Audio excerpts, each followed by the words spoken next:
Hey everybody, it's Dr. Vibe, your host of the Goodman Project show that's on once every month, and it's hosted at thegoodmanproject.com, the conversations that no one else is having. Sorry. And just want to slow down a little bit because I'm really excited. I'm jacked about this guest for this month's episode of the Goodman Project show. The topic we're going to be conversing about is men and nurturing, and there was a Twitter chat a few weeks ago about this subject, and the Twitter chats are held most Wednesday evenings at 9 p.m. We're recording this live at 9 p.m. Eastern Time. Not 9 p.m., 7 p.m. Eastern Time. I'm rushing. There's a chat in a few hours, so go check it out on the goodmanproject.com, and the hashtag is GoodmenChat. But who do we have tonight? We have Steve Hinkle. He's a pastor and high school teacher, and I just found out a few minutes ago a delivery machine. He has worked with youth for over 14 years. His writing at Not a Man Fail focus on advocating for men and boys who may feel like a male fail because of cultural or Christian masculinity stereotypes. Steve is currently writing his first book, Male Fail, The Bible, Masculinity, and the Pursuit of Happy Socks. You can follow him at Not a Male Fail or on Facebook at Not a Male Fail. So let's welcome to our program tonight, Steve Hinkle. How you doing, Steve? Hey, it's good to see you again. Right back at you, and very happy.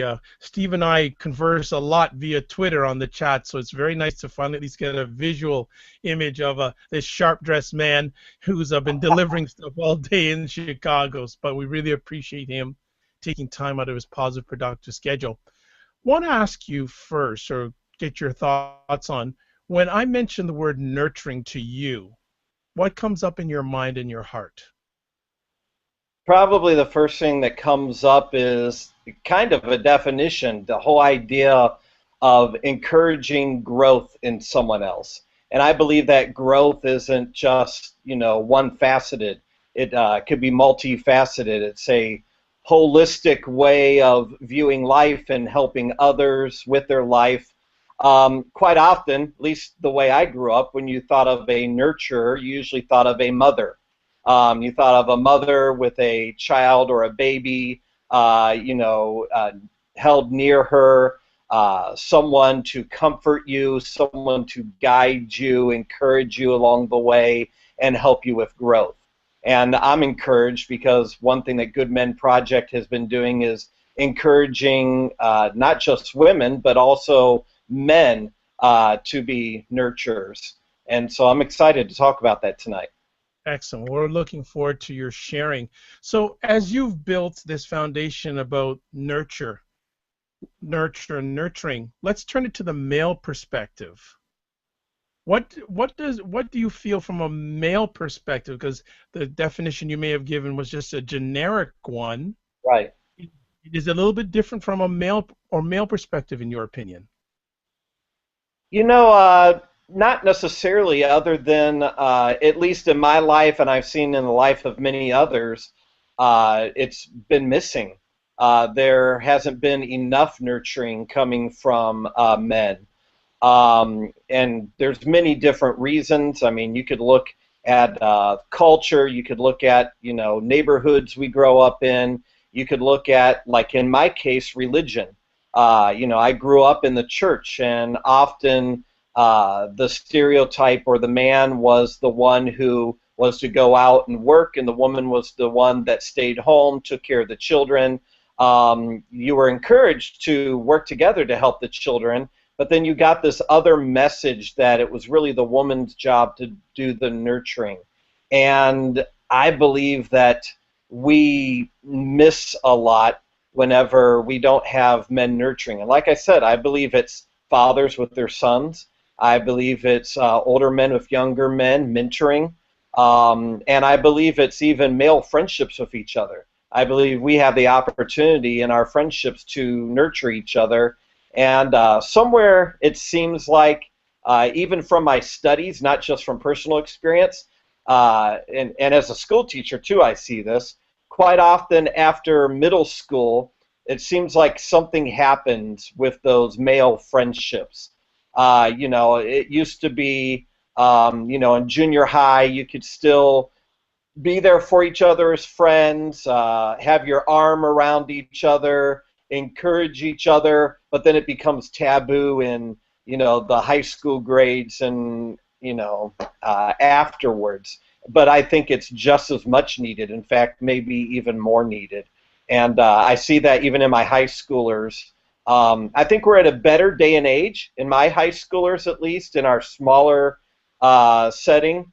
I see a lot of the high school young men still giving each other hugs and not being embarrassed by that type of thing.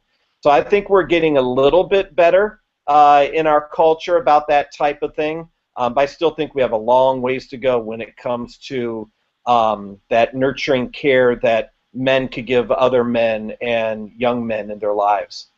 Excellent. Well, there's so many things you've just shared with us that I hope we can get to in the next few moments with our conversation together. But let me ask you about some of the myths about males and nurturing that you have heard, and if you want to debunk any of them that you have heard or encountered, whether personally or what you hear out in culture and society. Share some of them with us. I believe there's a lot of learned stereotypes that we receive, and different people receive different ones. Like I said, I believe some of them is the idea of the man is the one who's always outside the home, bringing in the money, and just because the economy, too. We've got to be able to have this type of talk because there are a lot more stay-at-home fathers and stay-at-home dads. And beyond that, fathers who need to be involved. So there's all these different stereotypes out there, not just among nurturing when it comes to men, but just in general. A lot of the topics I'm going to be talking about the book, of course, is relationships, like we were just talking, how some of those male nurturing relationships are looked down upon, or we're embarrassed to share things with each other, maybe to open up, maybe to cry, share tears, share our emotions. And there's that stereotype out there that if you are that emotional type person, that maybe there's something wrong with you. And I guess it's part of my story, because as a young man, I watch just about any movie, and halfway through, if it's got a good story, I'm tearing up. And that's just the way I've always been. And I was hearing from the church and other places in culture that that was not a manly thing to do. It was confusing for me being in the church, and at that time I wasn't a pastor, but it was confusing to me too, because then I would read a scripture, it said that Jesus wept. And I was like, okay, was he not man then? What's going on here? So it was quite confusing to me, a lot of the stereotypes that were out there when it came to men. And a lot of them come back to us not being able to be nurturing, I believe, like we should. I believe it's an opportunity for us to, whenever we are able to nurture each other as men, I believe it not only benefits men, our sons, other young men, but it benefits our daughters and our wives as well. Because nurturing isn't just between men either. I mean, I believe we have the wonderful opportunity, if we're married, dating, whatever it is, even with females, to be nurturing with them as well. Because again, it comes back to the definition, which is caring enough to help someone grow and to be there for them, encourage them, to be emotionally bonded, I believe, is a big part of that too. Great. One of the things you had mentioned a little bit earlier in our chat tonight was how you feel that the younger men today are a little bit better than maybe when we were growing up in regards to nurturing. What do you feel? Why do you feel that? So why do you feel the younger men today are better off? And are there any things that they could teach our generation about nurturing? I think the generation that we have now, there's some great things that have happened. As far as, a lot of those stereotypes, I think are slowly breaking down. It's okay, I think, in some instances, not in all instances, not in all homes, not in all churches, not in all, places, but some of the stereotypes of guys as artists, Some of it's media. Although all the media out there isn't the best, you have shows like American Idol or The Voice, America's Got Talent.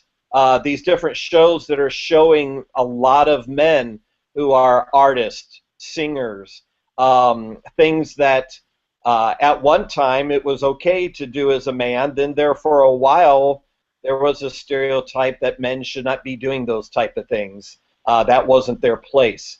And I think there's a more openness towards guys seeking different futures, opportunities, occupations.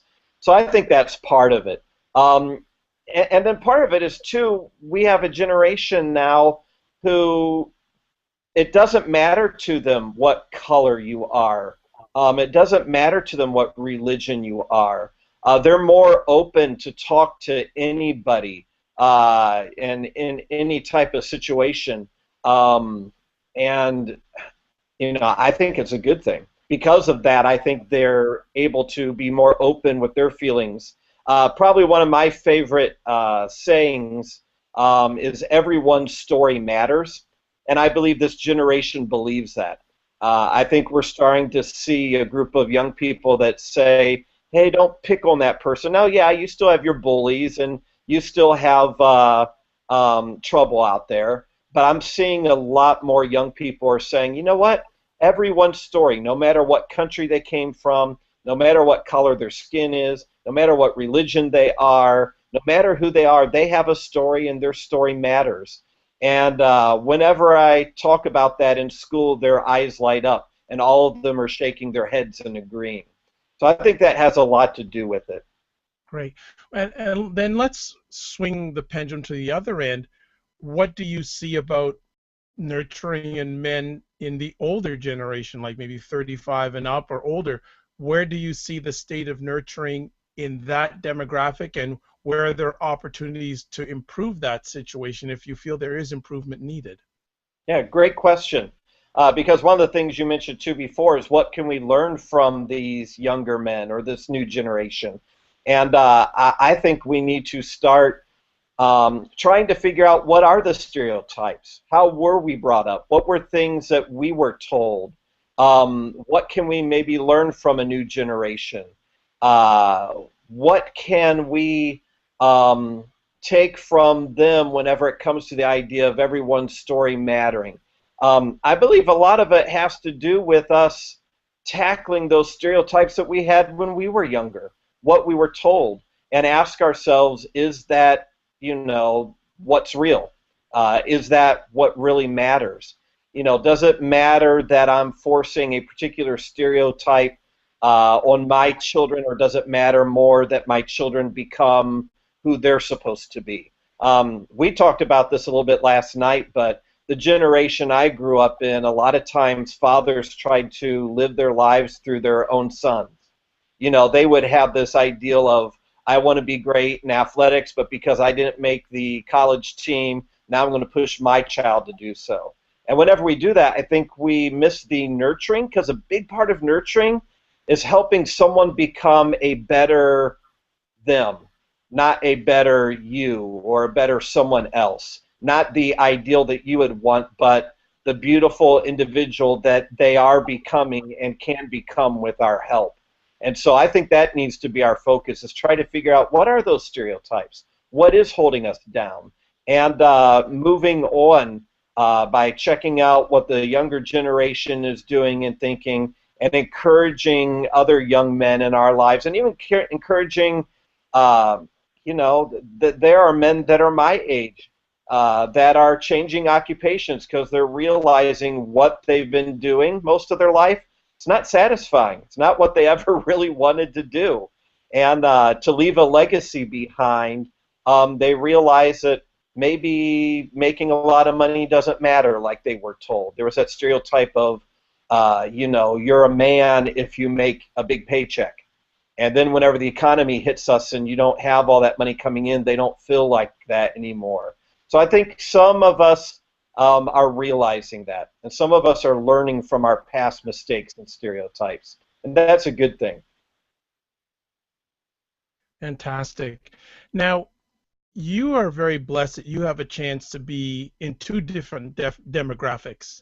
You're with younger men, you're with older men. You're an older guy, but you spend a lot of your time with younger men. Yeah. When you speak or when you get the opportunity to share about this subject with those two different groups, what are you hearing from each one of them?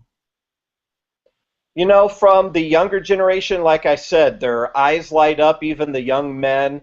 Even whenever, it's a proper time and place and they're offered a hug, they're accepting. They appreciate it. But it's still quite taboo with men my age. And even myself, we put up this wall and we want to try to figure out, is it okay in this setting? What should I say? And so we're more protected. We're more guarded, afraid. And I found out that, at least with some of my friends, that if I'm just open and real, even if they're not completely comfortable, I had two guys in their older 20s, definitely not my age, so they're still young, but in their older 20s today say, "What's this book that you're writing?" And when I explained it to them, and I'm explaining it to them, sitting around the lunch table, and there are other guys, in their 30s and 40s there, and I'm telling them, and the place just gets quiet, and they start looking away from me, and they answered with things like, "Oh," and it's like they wanted to shut it down because it was a different response in a group of guys than if it were just me one-on-one with them. Because one-on-one, they open up and say, "Yeah, let's talk about this, and this book's going to be great, and I want to get the book, and we need to talk about this more." But when I do bring it up in a group session, it's like, "Yeah, let's change the subject. How are the Cubs doing? What about those Bears or Blackhawks or whatever the current subject is of the day." Sure, sure. With this, and it's very interesting what you just shared about guys being guarded. One on one, they'll open up to you. But when it's in a group, it seems they shut down. They go in their cave, so to speak. What are some of the negative effects of men not nurturing, in your opinion? And have you seen any of these effects in real life? Yeah, wow. From my personal life, I saw my dad was never really there for me. Of course, a lot of that had to do with my dad's alcoholism. My dad was always out drinking. There were other things that were on his mind. So, I've seen it firsthand. But like I said, teaching high schoolers, quite often I see many of them that are yearning for older men to be involved in their lives, and just simple things like giving them praise because they're not getting it from home. Either it's because dad's busy at work, or it's been left up to mom to praise the child. And whenever there has been praise, it's been over those macho, manly things like sports. It's not so much about they're being pushed about their grades. They're being pushed about other things, but they never get a hoorah or "son, you did great" unless it was a touchdown or a home run, or a sports trophy. And so I still see that quite often today, and it's saddening. And so I see a whole bunch of young men who, are yearning just for someone to say, "I care."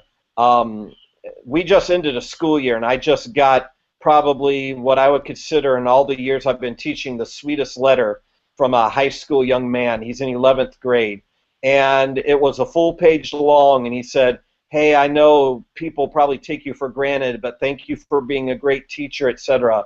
And one of the last things he said was, "Thank you for caring, thank you for listening, thank you for sharing, thank you for being there for us." And then don't know how many people out there know who Mr. Feeney is from Boy Meets World, but his last comment was, "Thank you for imparting your wisdom to us. You're the Mr. Feeney of Bible teaching." And it was just this big encouragement because he opened up and shared this stuff. I don't want to take too much more time on this, but one day that really impacted me about a year ago, and I wrote a blog about it, is one morning I came to school, and one young man, just because I'm always open and vulnerable, and I don't mind if I shed a tear in front of the young people, especially if I tell them I care about them and their future. So one morning I had one young man pull me aside, and he just started crying as soon as he got away from everyone else. And he felt the freedom to break down in front of me. And he just told me things that were going on at home and asked me to pray for him and said, you know, will you be there for me if I ever need to talk? I came back in the room after we talked for about 10, 15 minutes, and I had another young man come up to me and said, hey, can we talk? And it was one after another. I think there were probably 4 guys within a matter of 45 minutes in one morning that pulled me aside, and every single one of them either needed someone to cry with them, someone to hug them, someone to pray with them, someone to be there for them. And the big reason is because they aren't finding it anywhere else. They're finding it, like I said, among some of their peers, but from older men and fathers, we still need to work in those areas. We still need to get past our stereotypes and ideas so that we could be the nurturing men that we need to be for that younger generation. Excellent. And you know what? There's nothing wrong with personal stories. They always hit the hardest and hit the best. Yeah.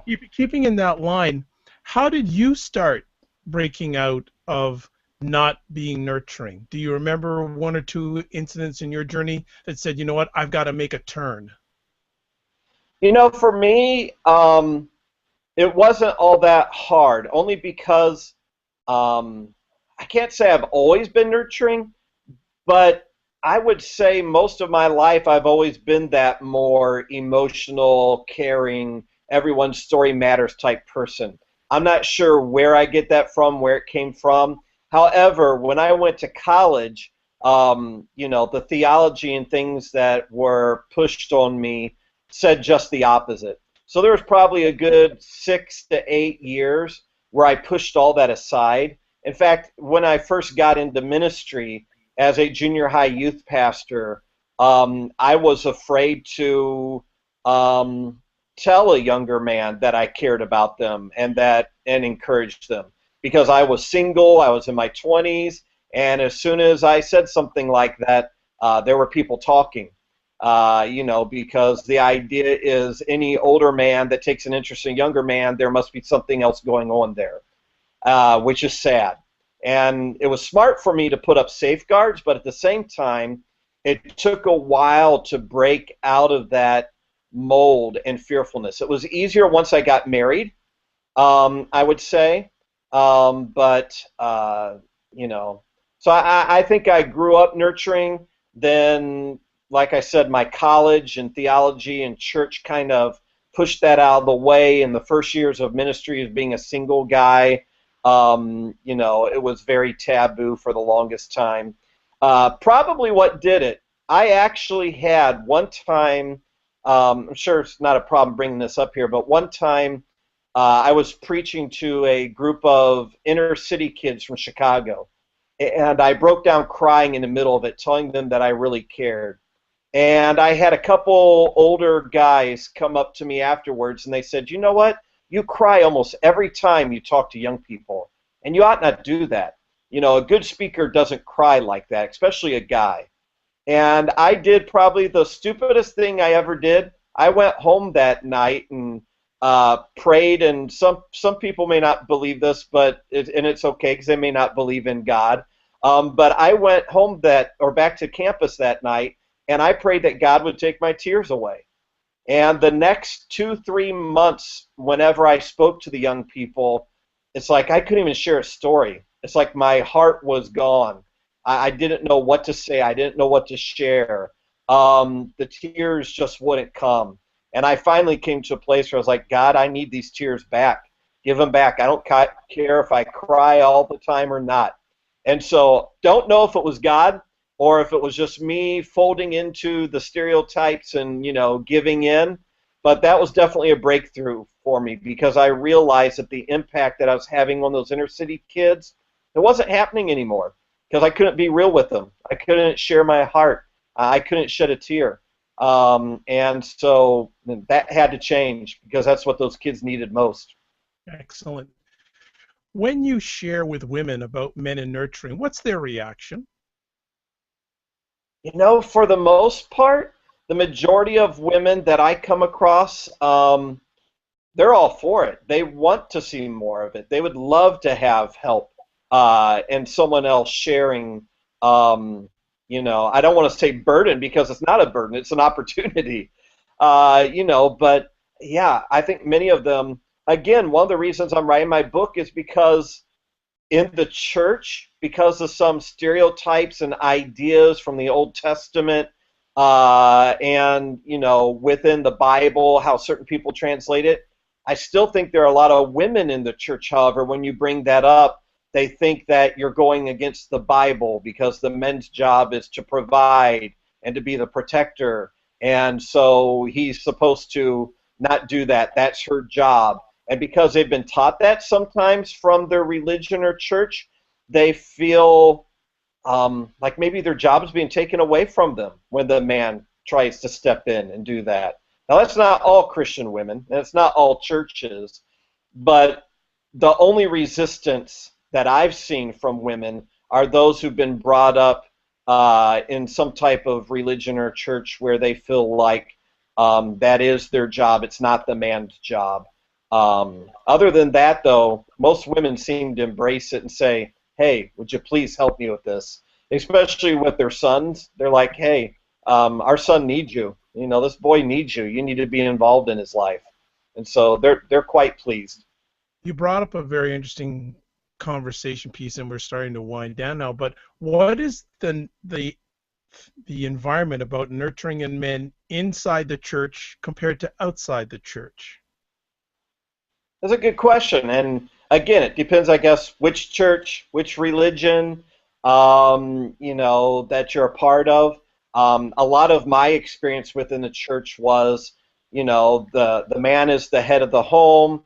The man is, the one that takes charge. The lady stays in the background if she can.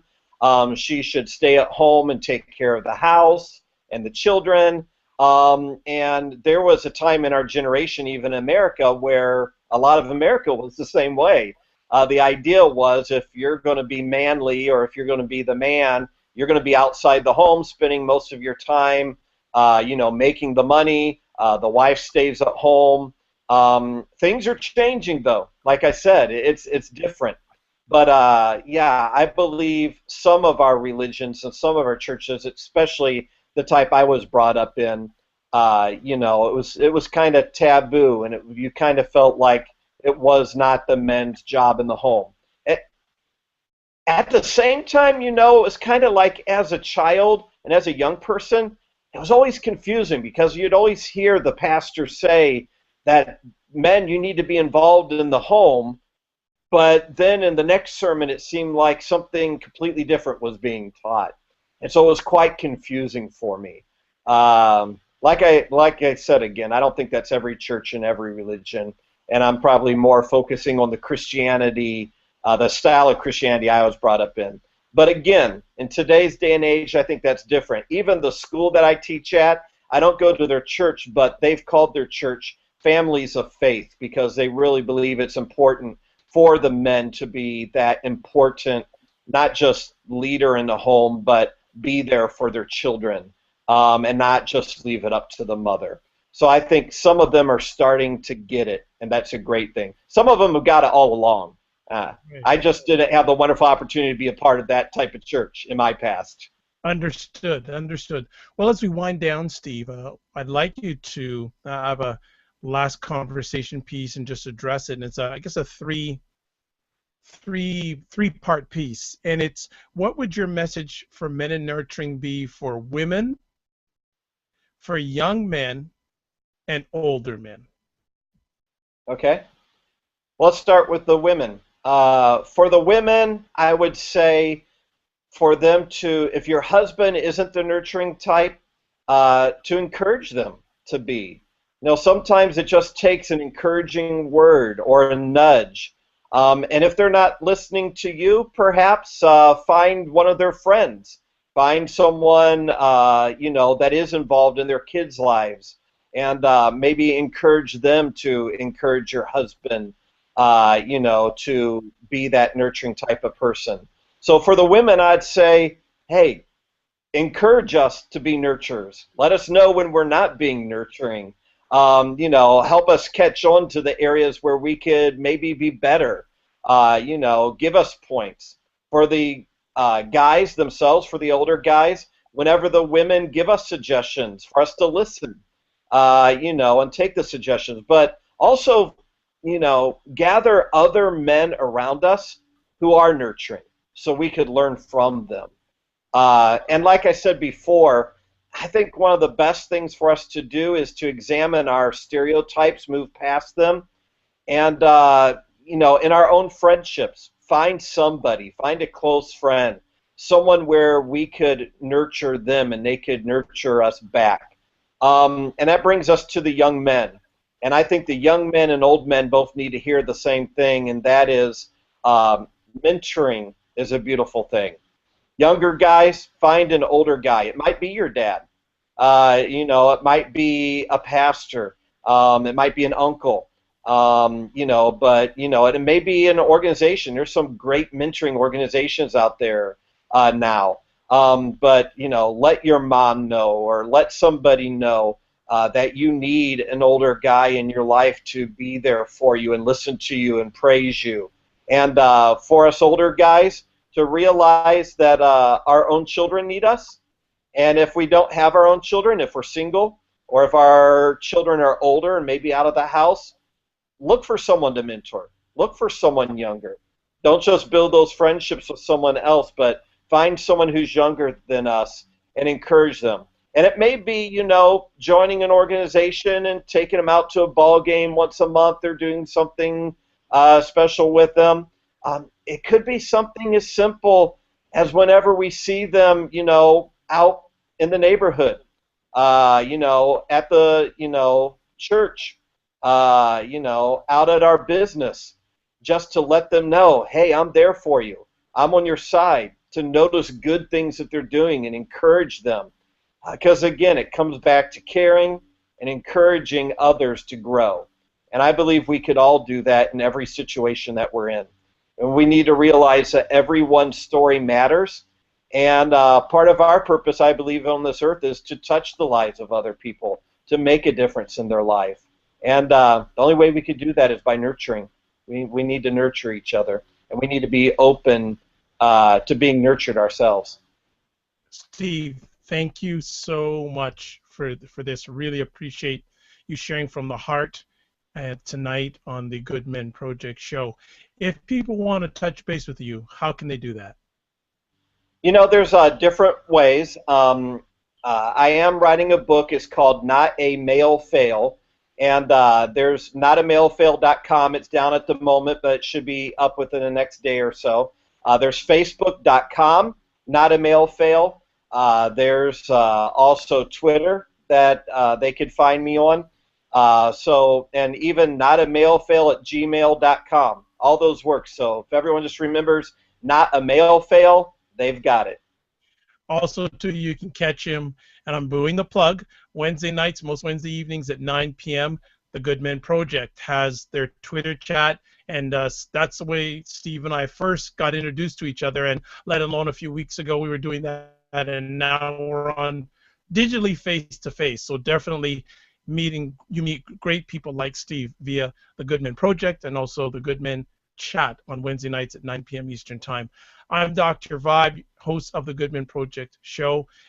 Big thanks to Marie Roker-Jones, my co-producer. And if you want to find out more information about men, go to thegoodmenproject.com, the conversations that no one else is having. Thanks very much, and look forward to joining you next month. And visit the site. If we're not live, go to the site and catch out the Good Men Project. Take care and be well.